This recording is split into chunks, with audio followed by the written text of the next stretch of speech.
अगर आपके सामने ऐसी सिचुएशंस आती हैं तो आप कहाँ जाएंगे? परमेश्वर के ऊपर, उसके ऊपर इतनी ग्रेस थी, परमेश्वर की इतनी अनॉइंटिंग थी कि वो जिस काम पर हाथ लगाता था परमेश्वर उसके कार्यों को सफल करता था। उसको पता है कि मेरी मौत मेरे सामने आ रही है। कई बार क्या होता है कि जब हमारे हालात बिगड़ने लग जाते हैं, हमारे सामने कोई रास्ता नहीं नजर आता, तो हम क्या होता है, हम टूट जाते हैं, हम बिखर जाते हैं, हम सिचुएशन ढूंढते हैं, हम किसके पास जाएं कि कोई तो हमारी हेल्प करे। आप दिखा दें उन लोगों को, तो कह रहे हैं ना, दिखा दें कि तुम कुछ भी कर लो, हम खड़े हैं और हम अड़े रहेंगे। और सच में परमेश्वर का आत्मा ऐसा ही करने के लिए जा रहा है। जय मसीह की भाइयों और बहनों, आज मैं आपसे दिल से एक बात बताना चाहता हूं। हम सब जानते हैं कि प्रभु के सेवक प्रोफेट बजिंदर सिंह इस समय एक बहुत कठिन समय से गुजर रहे हैं। वो स्थान जहां वो हैं, वो कोई आसान जगह नहीं है। वहां उम्र कैद की सजा काटना किसी के भी लिए एक बहुत बड़ी परीक्षा होती है। लेकिन इससे पहले का समय हम सब ने देखा है, वो समय जब परमेश्वर ने उन्हें अपने शक्तिशाली हाथों में इस्तेमाल किया। कितने ही बीमार लोग चंगे हुए, टूटे दिल जुड़े, जिनकी जिंदगी में कोई उम्मीद नहीं बची थी, उन्हें नई दिशा और नया जीवन मिला।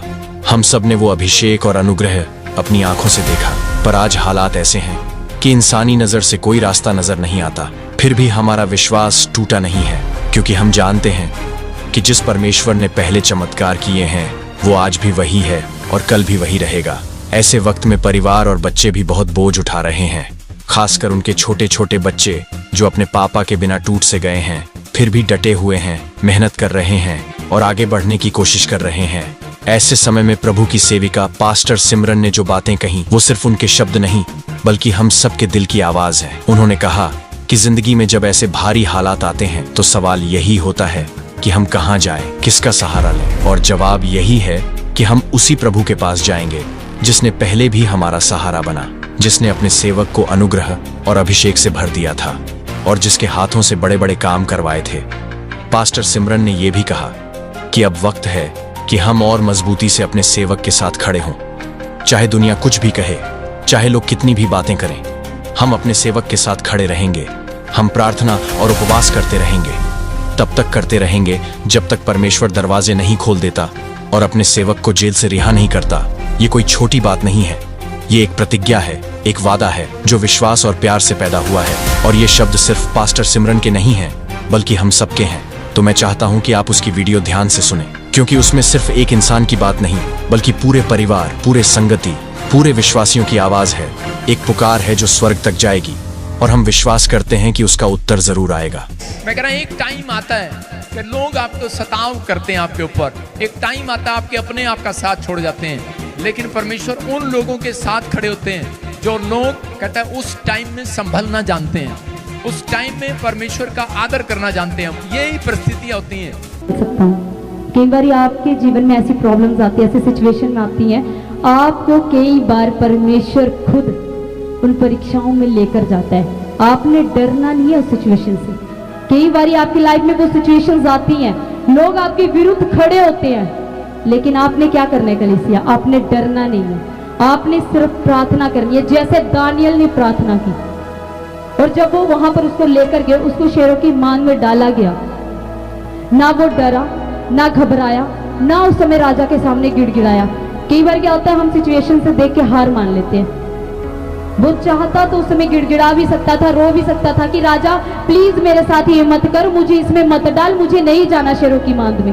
वो बोल सकता था, लेकिन उसका भरोसा परमेश्वर के ऊपर था। उसको पता था कि अगर मुझे शेरों की मांद में डाला जा रहा है, अगर परमेश्वर मुझे इस सिचुएशन में डाल रहा है, तो मेरा परमेश्वर मेरे साथ है। हालेलुया। क्या कहा उसने? मेरा परमेश्वर मेरे साथ है।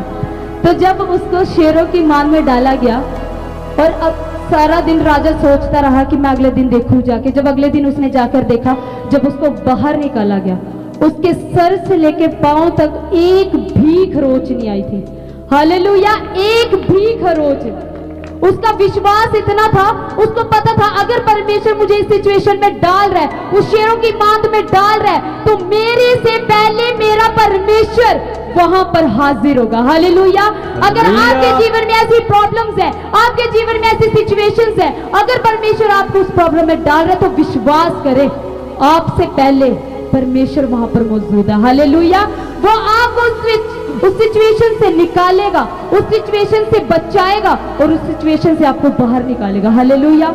जितने जन विश्वास करें, अपने विश्वास को उस दानियल की तरह करें, अपनी प्रार्थना को उस दानियल की तरह करें कि खुदा कोई भी सिचुएशन आ जाए, कोई भी पर्सन, कोई भी सिचुएशन, कोई भी हालात मुझे तेरे नाम से अलग नहीं कर सकते, मुझे तुझसे अलग नहीं कर सकते। हालेलुया।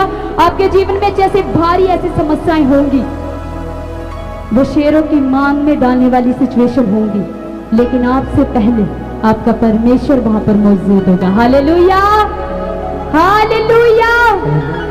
कितने जन विश्वास करते हैं, कहें खुदा से कि खुदा मैं विश्वास करता हूं, मैं विश्वास करती हूं कि चाहे कोई भी सिचुएशन हो, चाहे कैसे भी हालात हो मेरे, सच में तू मेरे अंग संग रहेगा, तो मुझे ना कभी छोड़ेगा ना कभी त्यागेगा। तूने मुझसे कहा है, तूने अपने वचन में लिखा है। जब आप उस वचनों को क्लेम करते हैं तो वो परमेश्वर अपने वचन के अनुसार आपके जीवन में काम करता है। हालेलुया। में परमेश्वर का आत्मा हमारे बीच में है। आमीन। अब दिखा दे उन लोगों को, तो कह रहे हैं ना, दिखा दें कि तुम कुछ भी कर लो, हम खड़े हैं और हम अड़े रहेंगे। और सच में परमेश्वर का आत्मा ऐसा ही करने के लिए जा रहा है। हालेलुया। अभी आपने जो बातें सुनी उसमें पास्टर सिमरन ने जो कहा वो बस यूं ही कहने के लिए नहीं था, वो उनके दिल की सच्ची बात थी। क्योंकि जब अपने किसी अपने को तकलीफ में देखते हैं तो दिल अपने आप कह उठता है कि हम तेरे साथ हैं, और यही भाव उन्होंने पूरे मन से जताया। हम सब जानते हैं कि प्रभु के सेवक भविष्यवक्ता बजिंदर सिंह जी के साथ इस समय जो हो रहा है वो आसान नहीं है। प्रभु ने उनके हाथों से बड़े बड़े काम करवाए, कितनों के जीवन बदल गए, कितनों को चंगाई मिली, कितनों के घर परिवार में शांति आई। यह सब परमेश्वर के अभिषेक और अनुग्रह से हुआ, और शैतान कभी नहीं चाहता कि प्रभु के चुने हुए सेवक आगे बढ़े, इसलिए रुकावटें और परेशानियां आती ही रहती हैं। पर देखो, जब मसीह में हम सब एक साथ खड़े रहते हैं तो चाहे कैसी भी अंधेरी रात हो, सुबह जरूर आती है। कोई भी ताला, कोई भी सलाख प्रभु के काम को रोक नहीं सकती। बाइबल में भी देखा कि जब पौलुस और सीलास जेल में थे तो वे गीत गा रहे थे, प्रार्थना कर रहे थे, और प्रभु ने जेल के दरवाजे खोल दिए। वही परमेश्वर आज भी जीवित है और वही करेगा। इस वक्त हमारी जिम्मेदारी सिर्फ बोल देने की नहीं है, बल्कि सच में प्रार्थना करना, उपवास करना और उनके परिवार को सहारा देना है। उनके बच्चे जिन्होंने अपने पिता को सिर्फ एक पापा के रूप में नहीं बल्कि आत्मिक अगुआ के रूप में देखा, आज जब पापा उनके साथ नहीं हैं तो उनका दिल टूट रहा है। हमें उनके लिए भी दुआ करनी है कि प्रभु उनका हौसला बनाए रखे, उनके आंसू पोंछे और उन्हें मजबूत करे। ये समय आजमाइश का है, पर साथ ही ये मौका भी है कि हम अपने विश्वास में और मजबूत हों। बाइबल कहती है, एक दूसरे का बोझ उठाओ और इसी से मसीह की व्यवस्था पूरी होगी। तो ये बोझ सिर्फ उनका नहीं, हमारा भी है। जब हम मिलकर प्रार्थना करते हैं तो स्वर्ग का दरवाजा खुलता है, प्रभु सुनता है और काम करता है। इसलिए विश्वास बनाए रखो, हालात चाहे कितने भी मुश्किल क्यों ना हो। याद रखो, जो काम प्रभु ने शुरू किया है वो उसे पूरा करेगा, और एक दिन आएगा जब हम सब मिलकर कहेंगे, हाँ प्रभु ने सुन ली, हाँ सेवक वापस आ गए, और हाँ सेवा पहले से भी अधिक सामर्थ्य के साथ चल रही है। और आखिर में, अगर आप इस सेवा से आशीष पा रहे हैं तो इस चैनल को जरूर सब्सक्राइब करें और वीडियो को अपने मसीह लोगों के साथ शेयर करें, ताकि हम सब मिलकर प्रभु के काम को और आगे बढ़ा सकें, ज्यादा से ज्यादा लोगों तक खुशखबरी पहुंचा सकें और प्रभु का नाम महिमा पाए।